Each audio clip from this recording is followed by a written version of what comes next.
Students, कैसे हैं आप लोग। आई होप आप सब बहुत ही जबरदस्त हो गए। My self Rahul Bhadauria, I welcome all of you in my channel the Rahul Bhadauria classes. Guys, हमने कल बात की थी कंपोनेंट्स ऑफ वेक्टर की, जिसमें कल हमने बात की थी रेक्टेंगुलर कंपोनेंट्स क्या होते हैं।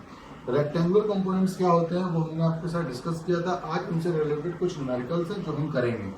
जैसे कि न्यूमेरिकल नंबर 1 है, find the vector A B, जिसके जो और उसका मैग्नीट्यूड बताना है, जिसके इनिशियल पॉइंट्स हैं ए। तो बेसिकली ये सॉल्यूशन 1 का मैंने 2 क्वेश्चन लिखे हुए हैं आपके सामने। फर्स्ट के लिए लेते हैं, आपके पास पॉइंट जो ए है तो इसके लिए वेक्टर आएगा, देखिए एक्स की तरफ 1, वाई की तरफ 2 और जे की तरफ 3। तो ये बनेगा 1i plus 2j minus 1k।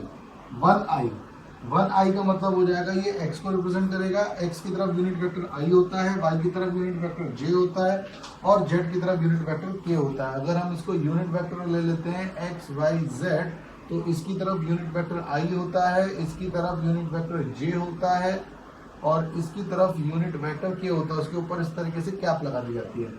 वहीं पर a बन गया और आपके लिए जो यूनिट वेक्टर b है, यानी कि पॉइंट जो b है वो कितना हो जाएगा vector 3i plus 2j plus 2k।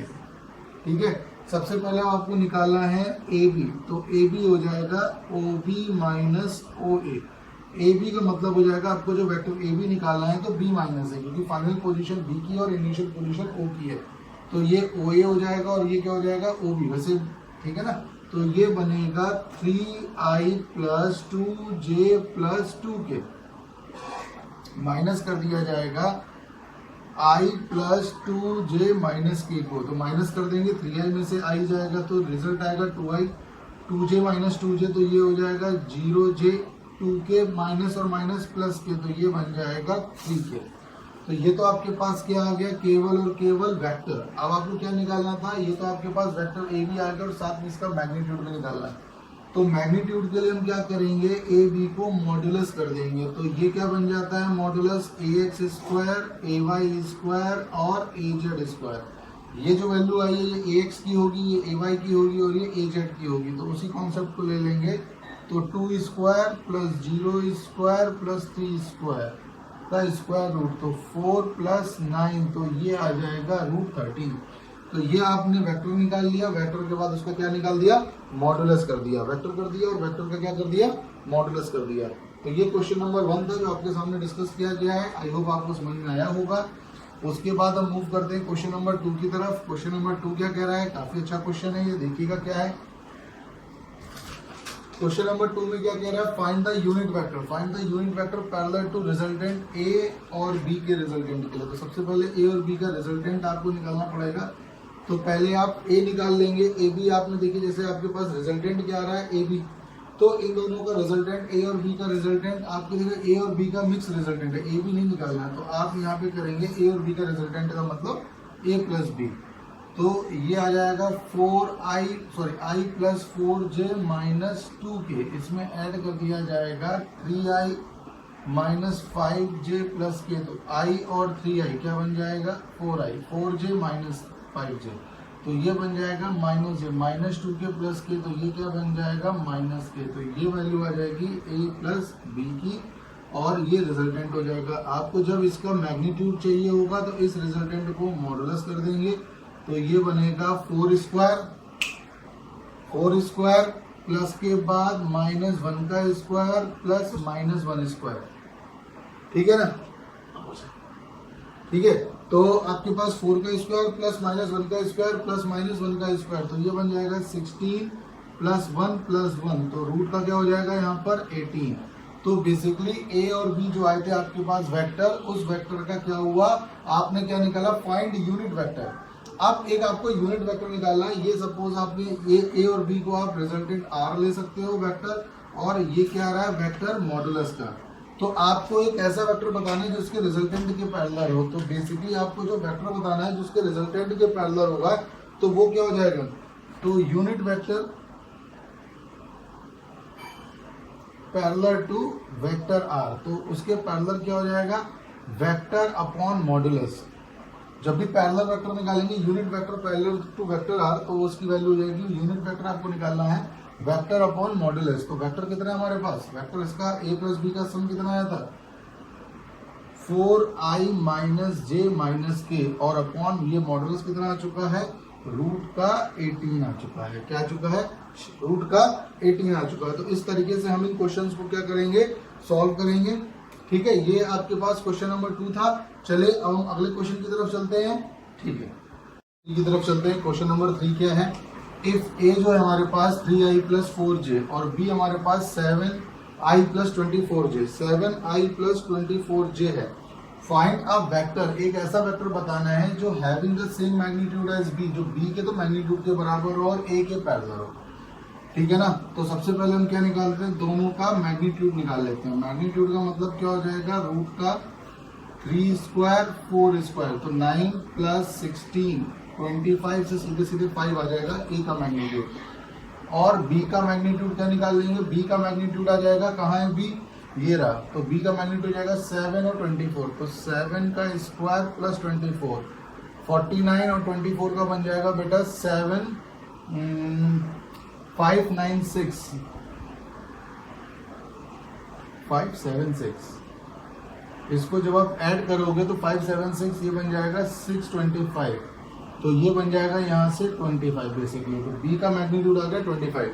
आपको एक ऐसा वेक्टर बताना है, एक ऐसा वेक्टर बताना है जिसका मैग्नीट्यूड तो किसका हो, बी के बराबर हो, पैरेलल टू ए के बराबर हो। तो रिक्वायर्ड वेक्टर क्या हो जाएगा, रिक्वायर्ड वेक्टर देखो पैरेलल टू ए के लिए है, तो ए के लिए तो यूनिट वेक्टर आ जाएगा डैश मैग्नीट्यूड ऑफ बी आ जाएगा, क्योंकि मैग्नीट्यूड हमें बी का निकालना है और पैरेलल ए की होना चाहिए। मैग्नीट्यूड बी का होना चाहिए और पैरेलल ए का होना चाहिए, जिसके पैरेलल होगा उसका क्या हो जाएगा, unit vector multiply dot product के साथ जिसका मैग्नीट्यूड। तो बी का मैग्नीट्यूड कितना हमारे पास 25 और ए वेक्टर क्या हो जाएगा, वेक्टर ए अपॉन मॉडुलस है। तो हम निकाल लेंगे वेक्टर ए। वेक्टर ए की वैल्यू कितनी है, 3i प्लस 4j, तो ये बन जाएगा 3i प्लस 4j अपॉन कितना आया था, मॉडुलस कितना आया था 5 से डिवाइड कर देंगे 5 टाइम्स, तो 15i प्लस 20j वो रिक्वायर्ड वेक्टर है जो हमारा आंसर हो सकता है। ठीक है, जिसका मैग्नीट्यूड b के बराबर है और a के पैरेलल है। तो दिस इज क्वेश्चन नंबर 4। इस क्वेश्चन को जैसे भी करना चाहोगे, अगर इसको थोड़ा सा हम ये कर लेते जैसे कि magnitude of A vector b, तो यूनिट वेक्टर b, तो a के मैग्नीट्यूड के बराबर होता और b के पैरेलल होता, a के मैग्नीट्यूड के बराबर होता और b के पैरेलल होता। तो इस तरीके से क्वेश्चन को हम छोटे छोटे चेंजेस के साथ कर सकते हैं, सॉल्व कर सकते हैं। वीडियो है, आप बार बार देखिए, बार बार देख के उसको सॉल्व करिए, आपके बेनिफिट्स रहेंगे, काफी अच्छे, काफी आपके लिए काफी अच्छा रहेगा। क्वेश्चन नंबर 4 पे चलते हैं। क्वेश्चन नंबर 4 क्या कह रहा है, टू वेक्टर्स f1, जैसे कि हमारे पास f1 कितना दिया गया है 3i प्लस 4j और f2 की वैल्यू कितनी है 3j प्लस 4k, तो एक पॉइंट पर कर रहे हैं, तो रिजल्टिंग f क्या हो जाएगा, f1 प्लस f2 हो जाएगा, ऐड कर दो तो ये आ जाएगा 3i plus 4j 3j plus 4k, तो i तो है नहीं, j और j 7, तो ये बन जाएगा 3i plus 7j plus 4k। ये हमारे पास रिजल्टेंट f आ गया। अब हमें क्या निकालना है, इसका मैग्नीट्यूड निकालना है। तो क्या प्रॉब्लम है, इसका मैग्नीट्यूड कर दो, तो मैग्नीट्यूड के लिए क्या हो जाएगा 3 स्क्वायर 7 स्क्वायर 4 स्क्वायर, सॉल्व कर देंगे, इसका आंसर आ जाएगा। ठीक है ना, इसको हम सॉल्व कर देंगे, इसका आंसर आ जाएगा। ठीक है गाइस, तो इसको आप सॉल्व करिए। ठीक है, फिर हम इसका आंसर निकालते हैं। गाइस, हम कुछ और क्वेश्चंस के साथ आपके सामने हैं। अब हम क्वेश्चन नंबर 5 के लिए मैंने रिलेटिव वेलोसिटी के क्वेश्चन ले लिए हैं। रिलेटिव वेलोसिटी आपको मैंने वीडियो में आपको डाला था। रिलेटिव वेलोसिटी का मतलब होता है velocity of body A with respect to body B, तो वो मैंने आपको किया था, वीडियो देख सकते हैं दोबारा से। A car is moving with speed 10 metre per second is ahead of car B running in same direction. मतलब एक कार ए है, ये सपोज कार ए है और ये कार बी है, और इसकी जो स्पीड है वो 10 मीटर पर सेकेंड है, इसकी जो स्पीड है वो 6 मीटर पर सेकेंड है। Find relative velocity of car A, तो इसका मतलब आपको निकालना है VAB, velocity of car A with respect to car B.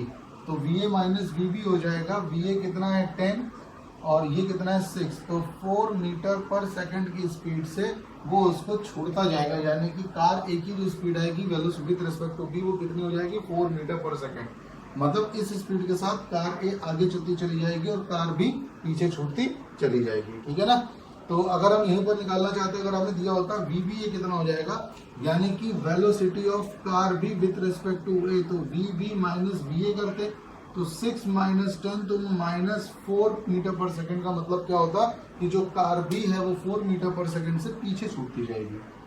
ठीक है ना। तो ये क्वेश्चन नंबर 5 था आज आपके लिए। ठीक है, बहुत आसान था, लेकिन बस एक एप्लीकेशन ये बतानी थी। उसके बाद आपके लिए नेक्स्ट क्वेश्चन आपके साथ में आता है, 2 ट्रेन हैं, 2 ट्रेन है 120 मीटर और 80 मीटर की, लेंथ आर रनिंग अपोजिट, एक ट्रेन इधर जा रही है ट्रेन ए और ट्रेन बी इधर आ रही है। इसकी जो लेंथ है वो 120 मीटर है, इसकी जो लेंथ है वो 80 मीटर है। ठीक है ना, अपोजिट आ रही है।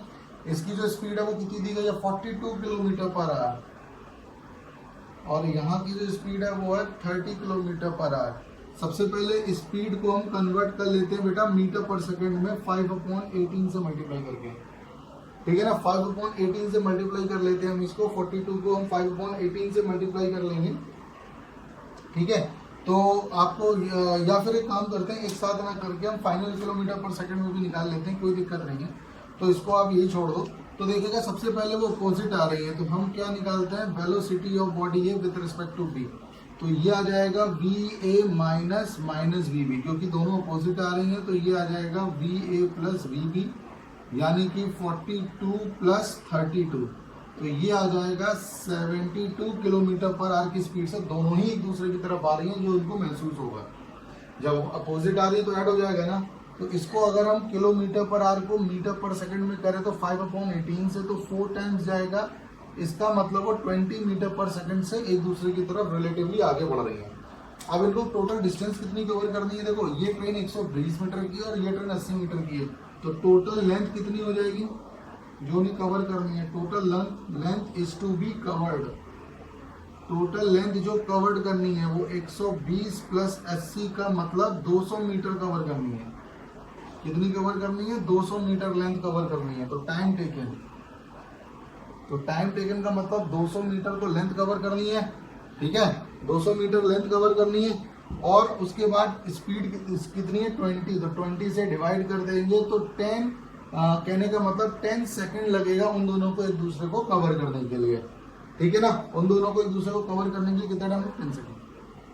Okay guys, question number next है हमारे पास, क्वेश्चन नंबर 7 है, 2 पैरेलल रेल ट्रैक्स हैं, रन नॉर्थ एंड साउथ। तो बेसिकली 2 रेल ट्रैक्स हैं, एक नॉर्थ और साउथ की तरफ आपस में जा रहे हैं। ठीक है ना, ओके। तो यहाँ पर हम राइट साइड पे नॉर्थ लेते हैं, लेफ्ट साइड पे साउथ लेते हैं। Train A moves north with speed of 54, तो ट्रेन ए जो जा रही है उसकी जो स्पीड है 54 किलोमीटर पर आवर है, और ट्रेन बी जो है उसकी जो स्पीड है वो कितनी आ रही है, कितनी आ रही है 90 किलोमीटर पर आवर। ओके, तो आपको क्या निकालना है, relative velocity of train A with respect to B. जो नंबर 1 आपको निकालना है वी ए बी, तो वी ए बी का मतलब दोनों अपोजिट आ रहे हैं माइनस, और ये क्या हो जाएगा माइनस वी बी। भाई अपोजिट आ रहे हैं ना, ट्रेन नॉर्थ से साउथ की तरफ आ रही है, अपोजिट होगा, अपोजिट में क्या हो जाएगा ए बी के लिए ऐड हो जाएगा। तो बेसिकली ये कितना हो जाएगा 54 प्लस 90, तो 144 किलोमीटर पर आवर। इसको मीटर पर सेकंड में कन्वर्ट कर सकते हैं 5/18 से मल्टीप्लाई करके। ठीक है, सेकंड आ जाएगा relative velocity of ground with respect to B, तो ये आपको निकालना है ग्राउंड का बी, तो V G minus V B, क्या हो जाएगा ये V G minus V B, तो ये आपके निकल के आ जाएगा V G minus V B. अब ग्राउंड को लेकर चल रहे हो V G minus V B, तो वी जी तो 0 हो गया बिकॉज ग्राउंड को लेकर चल रहे हो। अब देखिएगा बेसिकली यहाँ पे ग्राउंड हमारे स्टेशनरी, तो नॉर्थ वाला पॉजिटिव माना जाता है, साउथ वाला निगेटिव माना जाता है, तो ये आपका खुद भी आ जाएगा निगेटिव, तो प्लस वी बी। तो वी बी की स्पीड कितनी है, वी बी यानी कि 90 किलोमीटर पर आवर की स्पीड से ट्रेन के रिस्पेक्टिवली ग्राउंड रिस्पेक्टिवली ट्रेन चल रही है। तो ये तो 2 छोटे छोटे पार्ट्स थे, एक अब इसका बड़ा ही अच्छा पार्ट आया है, जरा मैं उसको आपको बता देता हूँ, बड़े ध्यान से देखिएगा। ठीक है, अब इसमें ये बोल रहा है कि सी वाले में वेलोसिटी ऑफ मंकी, एक मंकी है, जैसे जो ट्रेन ए आपका जा रहा है नॉर्थ की तरफ, तो मंकी आपको जा रहा है वेस्ट की तरफ, समझ में आ रहा है। तो मंकी आपको किसकी तरफ जा रहा है, वेस्ट की तरफ। तो इन दोनों में दोनों एक दूसरे के अपोजिट जा रहे हैं, तो नेट क्या हो जाएगा, नेट वेलोसिटी क्या हो जाएगी, जैसे ट्रेन की कितनी है 54 माइनस मंकी की कितनी है 18, तो ये हो जाएगी 36 किलोमीटर पर आवर। कितनी हो जाएगी 36 किलोमीटर पर आवर। तो बेसिकली आपको 1 मिनट मंकी की स्पीड निकालनी है, तो आपको मंकी की निकालनी थी, तो मंकी की निकालनी थी VMA। तो VMA का मतलब आपको 18 माइनस 54 करना था, तो माइनस 36 किलोमीटर पर आवर हो जाएगा ये, ठीक है ना। उसके ऊपर जा रहा है, उसके अलग से बाहर से नहीं आ रहा है। तो आपको 18 माइनस 54 36 किलोमीटर पर आवर हो जाएगा। फिर आपको जो ऑब्जर्वर है, देखिए क्या लिख रहा है, observe by the man standing on the ground. Ground पे खड़ा हुआ व्यक्ति तो स्टेशनरी हो गया ना, तो ग्राउंड के रेस्पेक्ट में मंकी की स्पीड क्या हो जाएगी, तो ये हो जाएगी VG माइनस VM मंकी। तो 0 माइनस और माइनस प्लस, और ये कितना हो जाएगा 36 किलोमीटर पर आवर। ये स्पीड होगी जो बेसिकली जो ऑब्जर्वर को उस मंकी की रियलाइज हो रही है 36 किलोमीटर पर आवर। अब इसको मीटर पर सेकंड में भी कन्वर्ट कर सकते हैं, ठीक है। तो ये कुछ इंपॉर्टेंट क्वेश्चंस थे जो मैंने आपको कराए हैं। अगले वीडियो में कुछ और इंपॉर्टेंट टॉपिक के साथ आपसे मिलूंगा। Till then good bye, see you.